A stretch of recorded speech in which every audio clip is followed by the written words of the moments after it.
Back to +1। कुछ जानी पहचानी सी स्टेटमेंट है। Trading profit and loss account करना तो कैश फ्लो स्टेटमेंट है, शुरू कहाँ से हो रहे हैं, ठीक है। कैश फ्लो स्टेटमेंट का बेस ही ये वाला टॉपिक है। कैसे? Cash flow, what is meant by cash flow? Cash flow means inflow and outflow of cash into your business, ठीक है, फ्रॉम योर बिजनेस। कितनी अमाउंट इनफ्लो हो रही है, कितनी अमाउंट आउटफ्लो हो रही है, that is called cash flow. अब ये मैंने क्यों ड्रॉ अप किया है? कैश फ्लो स्टेटमेंट सीखने के लिए आपको 3 एक्टिविटीज सीखनी है, ऑपरेटिंग, इन्वेस्टिंग एंड फाइनेंसिंग। पहले इनका मीनिंग समझते हैं। Operating activity means the activities which are carried to operate your business. Operate your business means your main line of business. अब मेन लाइन ऑफ बिजनेस जिसमें आप sales generate कर रहे हो। कौन सा बिजनेस? जहाँ से आपको सेल्स हो रही हैं, चाहे आप टेक्सटाइल बिजनेस में हो, चाहे आप फुटवेयर बिजनेस में हो, आप किसी भी बिजनेस में हो, उस बिजनेस से जो आपको इनकम हो रही है वो कहलाती है आपकी रेवेन्यू फ्रॉम ऑपरेशंस या सेल्स। जितनी आपको बाकी इनकम्स हो रही हैं वो आपकी मेन लाइन ऑफ बिजनेस की इनकम नहीं है, वो आपकी अदर इनकम्स हैं। Did you get me? अब इसमें हमने क्या किया, यहाँ पे सेल्स आ रही हैं, सेल्स के बाद बाकी इनकम्स वो नीचे लिख रहा है, ऊपर भी लिख सकता था, ठीक है। नीचे क्यों लिखी हैं? All these are your indirect incomes. क्या कहते हैं इनको? Indirect incomes. इंटरेस्ट रिसीव करना, इंटरेस्ट रिसीव करना किसका मेन लाइन ऑफ बिजनेस होगा? किसी फाइनेंसिंग कंपनी का, ठीक है। डिविडेंड रिसीव करना, डिविडेंड रिसीव करना हमारा इन्वेस्टमेंट का काम हुआ। मैंने कहीं पैसा इन्वेस्ट किया, वहाँ से मुझे क्या मिला? डिविडेंड मिला। मेरी कोई प्रॉपर्टी फ्री पड़ी हुई थी, मैंने उसे रेंट पे दे दिया, तो मुझे क्या मिला? रेंट मिला। तो प्रॉपर्टी में जो मेरा पैसा लगा हुआ था वो क्या थी? मेरी इन्वेस्टमेंट। तो यानी कि ये वाली मेरी जो अमाउंट्स हैं, sales, purchases, direct expenses, salary, insurance, then rent paid, discount allowed, advertisement, printing and stationery, ये सारे एक्सपेंसेस मैं कर रही हूँ अपने बिजनेस को ऑपरेट करने के लिए। तो ये सारी जो अमाउंट्स कहलाएंगी वो कहलाती हैं मेरी ऑपरेटिंग एक्टिविटी। फाइन। अब ये जो अमाउंट है, डेप्रीसिएशन एंड अमोर्टाइजेशन, है तुम्हारी ऑपरेटिंग एक्टिविटी, पर इनमें कैश इन्वॉल्व नहीं हो रहा है। और हम क्या स्टडी कर रहे हैं? Cash flow. तो इन दोनों आइटम्स को आप बोलते हो नॉन कैश। क्या बोलते हो? नॉन कैश, क्योंकि इनमें कैश कहीं नहीं जा रहा। आपने डेप्रीसिएशन लगाया 10% के, आपका कैश आउटफ्लो हुआ। आपकी किसी इनटेंजिबल एसेट की वैल्यू नीचे आ गई, क्या आपका कैश आउटफ्लो हुआ? तो इसलिए इसको हम क्या कहते हैं? Non cash. Then interest on loan. Ma'am ये ऑपरेटिंग एक्टिविटी क्यों नहीं है? क्योंकि इंटरेस्ट आप अपने बिजनेस को फाइनेंस करने के लिए पे कर रहे हो, राइट? तो वो आपकी क्या है? Financing activity. जो आपकी ऑपरेटिंग एक्टिविटी है वो सिर्फ रिलेटेड टू ऑपरेशंस, मतलब जो आपके मेन काम है। अब बिजनेस को फाइनेंस करने के लिए अगर मैंने पैसा उठाया है वो ऑपरेटिंग एक्टिविटी नहीं है, वो तो मैंने वो काम चलाने के लिए बाहर से पैसा उठाया, तो उसका जो मैं इंटरेस्ट पे कर रही हूँ वो मेरी ऑपरेटिंग एक्सपेंसेस में नहीं आएगा, वो आएगा मेरे फाइनेंसिंग कॉस्ट में। फाइन। तो ये मैंने इसीलिए ड्रॉ किया है ताकि आपको पता चले कि कौन सी हमारी ऑपरेटिंग एक्टिविटीज़ हैं, कौन सी हमारी फाइनेंसिंग है, कौन सी हमारी इन्वेस्टिंग है। अब investing, operating, financing operating activity के आपने आइटम्स नहीं उठानी है, आपको बैक चलना है। बैक चलना है, आपको दिया क्या होगा,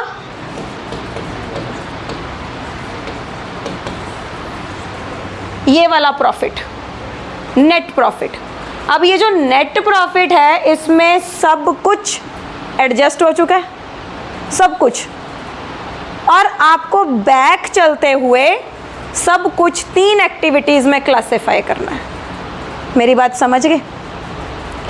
अब मैंने यहाँ पे बोला कि interest received, dividend received, rent received, all are my investing activities. बेटा इन्वेस्टिंग एक्टिविटीज़, अगर आपने कोई एसेट परचेज की वो कौन सी एक्टिविटी है, वो भी इन्वेस्टिंग एक्टिविटी है। अगर आपने कोई एसेट सेल की वो भी इन्वेस्टिंग एक्टिविटी है। अगर आपने कोई रेंट रिसीव किया वो भी इन्वेस्टिंग एक्टिविटी है। अगर आपने कोई इन्वेस्टमेंट खरीदी वो भी इन्वेस्टिंग एक्टिविटी है। अगर आपने उसको सेल किया वो भी इन्वेस्टिंग एक्टिविटी है। ठीक है। अब आप कहते हो मैंने शेयर से पैसा रेज किया, मैंने डिबेंचर से पैसा रेज किया, मैंने लोन रेज किया, ये सारी कौन सी एक्टिविटीज़ हैं? फाइनेंसिंग एक्टिविटीज़ हैं। समझे? अब हम क्लासिफाई करते हैं अपनी कंपनीज को 2 पार्ट्स में, एक तो फाइनेंशियल और एक non financial. All the banks, investment companies,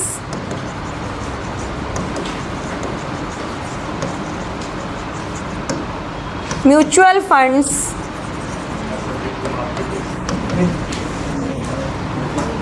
are financing companies.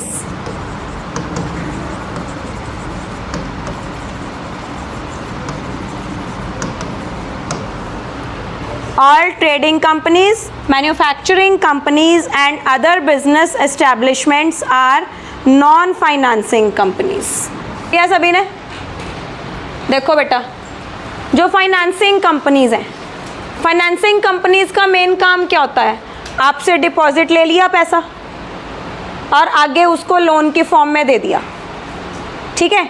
जब वो आपसे डिपॉजिट ले रहा है तो आपको इंटरेस्ट पे करेगा, और जब वो लोन की फॉर्म में दे रहा है तो वो इंटरेस्ट रिसीव करेगा। उसका मेन काम ही क्या है? डिपॉजिट्स लेना, लोन्स देना, इंटरेस्ट लेना, इंटरेस्ट देना, किसी के शेयर्स खरीद लेने और किसी को बेच देने।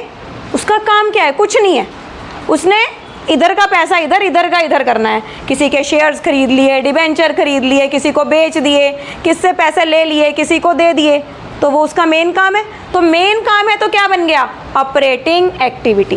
बात को समझो, चैप्टर टफ नहीं है, दिमाग की ज़रूरत है। ठीक है। फिर मैंने बोला अब ये देखो इंटरेस्ट रिसीव्ड। अब तुम मेरे पॉइंट ऑफ व्यू से चलो, क्या मैं फाइनेंस करती हूँ किसी को? नहीं। तो अगर मुझे कोई इंटरेस्ट की अमाउंट मिले, सपोज करो मैंने एफडी में पैसा डाल रखा है अपना, मुझे कोई इंटरेस्ट मिल रहा है, क्या वो मेरे लिए ऑपरेटिंग एक्टिविटी होगा? नहीं, वो मेरे लिए क्या होगा? इन्वेस्टमेंट होएगी। समझ गए बात को? फिर बात करते हैं रियल एस्टेट वालों की। अब रियल एस्टेट वालों का काम क्या होता है? बिल्डिंग बना दी, बेच दी, रेंट पे चढ़ा दी, रेंट आ गया, 10-10 बिल्डिंग्स, 20-20, 25-25 बिल्डिंग एक बार में रेंट में। उनका काम ही क्या है? रेंट पे बिल्डिंग्स देना। तो उनके लिए rent receive, purchase of land, sale of land, purchase of building, sale of building, सब क्या बन गया? Operating activity. पर अगर मुझे रेंट मिल रहा है, मेरे लिए क्या बनेगा? Investing activity. ठीक है। फिर और क्या बोला मैंने? इंश्योरेंस। इंश्योरेंस कंपनीज को कहाँ से पैसा मिलता है? तुम्हारे प्रीमियम से। और पे क्या करते हैं? Claim.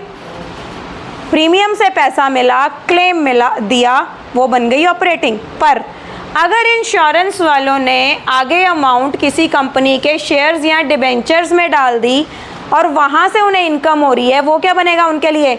Investing activity. Did you get the difference? सबसे पहले तीनों चीज़ों का डिफरेंस आना जरूरी है, रट्टा ना लगाने के लिए। फॉर्मेट का रट्टा तो कभी मर्जी मार लो, फिर डिफरेंस आना बहुत ज़रूरी है। अब क्वेश्चन को बिगिन कैसे करना है? ठीक है। बिगिन करने के लिए क्वेश्चन को चलाना होता है ऑपोजिट।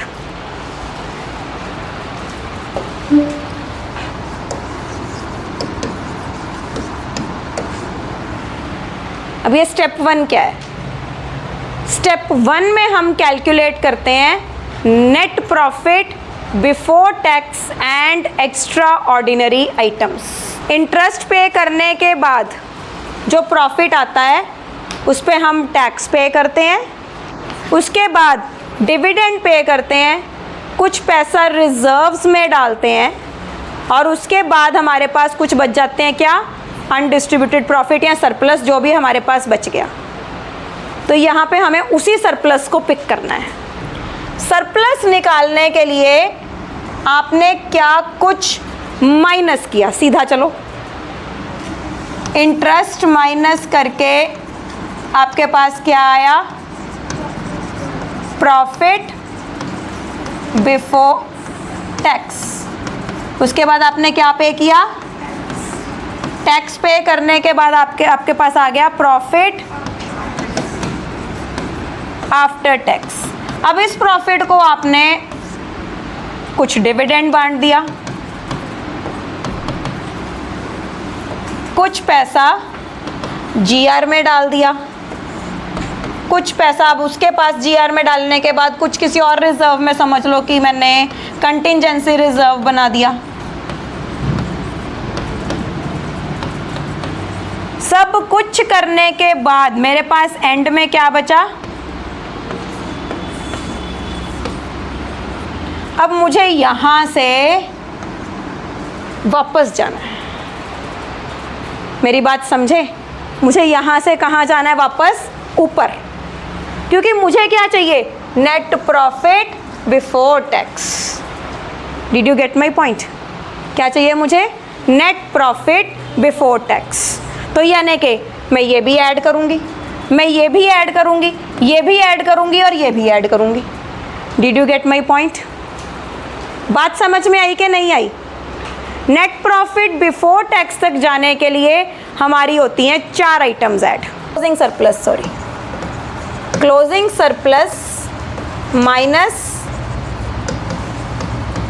ओपनिंग सरप्लस, ब्रैकेट में लिखो, उसके साथ में लिखो प्रॉफिट और लॉस फॉर द ईयर। मतलब के क्लोजिंग सरप्लस में से ओपनिंग सरप्लस माइनस करके मेरे पास आया प्रॉफिट या लॉस फॉर द ईयर। अभी ये क्लोजिंग ओपनिंग क्या है ये कोई बात नहीं, बताऊंगी। पहले सिर्फ क्या लेना है आपको? प्रॉफिट या लॉस फॉर द ईयर। इसमें आपको ऐड करनी है 4 items. Add proposed dividend, interim dividend, transfer to reserve,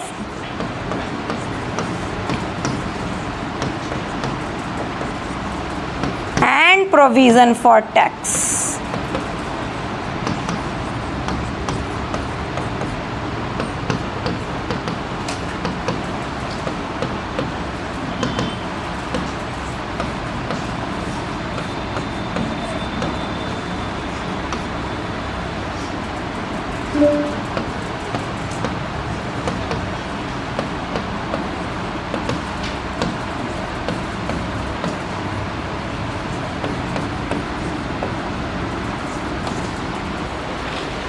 आपको बेसिकली क्वेश्चन में 2 बैलेंस शीट्स दी होंगी 2 साल की। अब मैंने यहाँ साफ साफ लिखा closing surplus minus opening surplus, means जो सरप्लस पिछले साल के एंड में था वो बना तुम्हारा ओपनिंग सरप्लस। जो सरप्लस इस साल के एंड में है वो बना तुम्हारा क्लोजिंग सरप्लस। अब मैंने बोला closing surplus minus opening is profit और लॉस फॉर द ईयर। अच्छा, अब इसको डेमोन्स्ट्रेट करती हूँ। Let us suppose last year की बैलेंस शीट में सरप्लस में 20,000 रुपये पड़े थे, ठीक है जी, और इस साल की बैलेंस शीट में सरप्लस में 40,000 रुपये पड़े हैं। तो बेटा 20,000 तो पिछले साल के ही थे ना, तो इस साल कितना कमाया? समझे बात को? पिछले साल वाला डेटा कैरी फॉरवर्ड होता रहता है। अगर पिछले साल सरप्लस में 20 ऑलरेडी पड़े थे, इस साल वो 40 हो रहे हैं, तो 20 साल बच्चों इस साल कमाए होंगे, इस साल कमा के सरप्लस में डाले होंगे। First point, is it clear? अगर मुझे 2 बैलेंस शीट्स का डेटा नहीं दिया हुआ तो मुझे करंट ईयर का प्रॉफिट ज़रूर दिया होगा। ठीक है, अब इसमें मैंने ऐड करना है प्रपोज डिविडेंड, इंटरिम डिविडेंड। अब ये क्या है?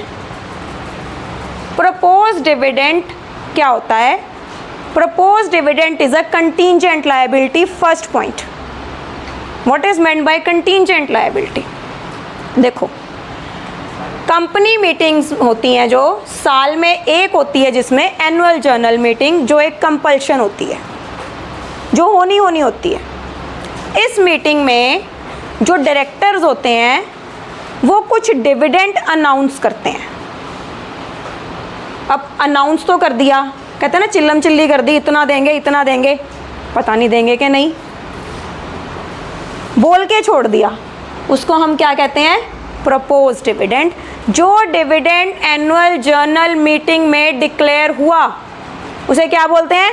Propose dividend. इसीलिए हम उसे कंटीजेंट लायबिलिटी में लिखते हैं कि पता नहीं पे होगा कि नहीं होगा। ठीक है जी। अब एक वर्ड आता है इंटरिम डिविडेंड। इंटरिम डिविडेंड क्या होता है? 2 एनुअल जर्नल मीटिंग्स के बीच में एक डिविडेंड डिक्लेयर होता है, जो डिक्लेयर होते ही पे हो जाता है। ज़्यादातर ये अपने शेयर होल्डर को, जब आप कंपनी को अच्छा खासा प्रॉफिट होता है, उसे लगता है कि शेयर होल्डर्स को खुश रखने के लिए कुछ ना कुछ बीच में डिविडेंड वगैरह देते रहना चाहिए, तो उसे हम क्या कहते हैं? Interim dividend. फाइन। तीसरा पॉइंट मैंने लिखा ट्रांसफ़र टू रिजर्व्स। अच्छा, पिछले साल के जर्नल रिजर्व में 50,000 रुपये थे, इस साल की बैलेंस शीट में जर्नल रिजर्व 70,000 से अपीयर कर रहा है, तो यानी कि 20,000 मैंने इस साल ट्रांसफ़र किए होंगे। मुझे अपने प्रॉफिट में से 20,000 माइनस करने के बाद ये वाला प्रॉफिट निकला है, तो मुझे वो 20,000 क्या करने हैं? वापस ऐड बैक, क्योंकि मुझे पहुंचना है वापस ऊपर। समझे बात को? अगर मुझे वापस ऊपर पहुंचना है तो मुझे जितना पैसा मैंने इस साल जीआर में डाला है वो मुझे वापस ऐड बैक करना पड़ेगा। Did you get my point? अगर 20,000 पिछले साल थे तो मतलब वो तो एग्जिस्ट कर ही रहे थे, 40 हो गए हैं इस बार, तो 20,000 मैंने और डाल दिए हैं। वो 20,000 मैंने कहाँ से डाले हैं? करंट ईयर के प्रॉफिट से डाले हैं, तो इसलिए मैं उसको क्या कर दूंगी? ऐड। समझ गए? Then provision for tax. अब जो बिजनेसमैन होता है या जो भी होता है, कंपनीज होती हैं, ये प्रोविज़न्स बना के रखती हैं टैक्स पे कि इतना टैक्स हमें इस साल पे करना पड़ेगा। वो अपने करंट ईयर के प्रॉफिट से ही एक प्रोविज़न बना लेती हैं कि करंट ईयर में इतना प्रोविज़न कम से कम टैक्स का बनाना पड़ेगा, पर प्रोविज़न करंट ईयर का बनाती हैं पर पे करती हैं पिछले साल वाला। ठीक है, अब ये 2 पॉइंट समझाने हैं मैंने main, propose dividend and provision for tax. 2 balance दिए होते हैं बेसिकली क्वेश्चन में प्रपोज डिविडेंड के, एक लास्ट ईयर का, एक करंट ईयर का। करंट ईयर का जो प्रपोज डिविडेंड है वो सिर्फ एक बार एजीएम में अनाउंस हो चुका है। मेरी बात समझ रहे हो? अनाउंस हो चुका है। अभी कंपनी को अपनी रियल पोजीशन खुद ही नहीं पता होगी शायद कि क्या हम इतना डिविडेंड पे कर पाएंगे कि नहीं। करंट ईयर के प्रपोज डिविडेंड का कोई भी ट्रीटमेंट नहीं होता। You will have to ignore current year proposed dividend. Accounting standard कहता है कि आपको कंसीडर किसको करना है? लास्ट ईयर के प्रपोज डिविडेंड को। तो आप कौन सा बैलेंस ऐड बैक करोगे बच्चों? लास्ट ईयर का डिविडेंड, क्योंकि कंपनी अगर पे करेगी तो ये वाला डिविडेंड पे करेगी। ठीक है, डिड यू गेट मी? अब बात करते हैं प्रोविजन फॉर टैक्स की। इसको सिर्फ समझो, आज लिखवाऊंगी कल, ये दोनों लिखवाने बहुत ज़रूरी हैं। प्रोविज़न फॉर टैक्स में कई बार आपको एक फिगर दी होती है, कई बारी 2 दी होती हैं, कई बारी 3 दी होती हैं। अब कौन सी जानी है कौन सी नहीं जानी, कन्फ्यूजन। एक फिगर है तो कोई चक्कर ही नहीं है, ऐड कर दो। दो हैं, लास्ट ईयर, करंट ईयर। तो इसके लिए स्लोगन क्या चलता है? Current year made, last year paid. Current year का प्रोविजन बनाया गया है, पिछले साल वाला प्रोविजन पे हो गया है। ये पे वाला कहाँ माइनस होगा ये बाद में बताऊंगी। सिर्फ फर्स्ट स्टेप में ऐड कौन सा होगा? करंट ईयर का।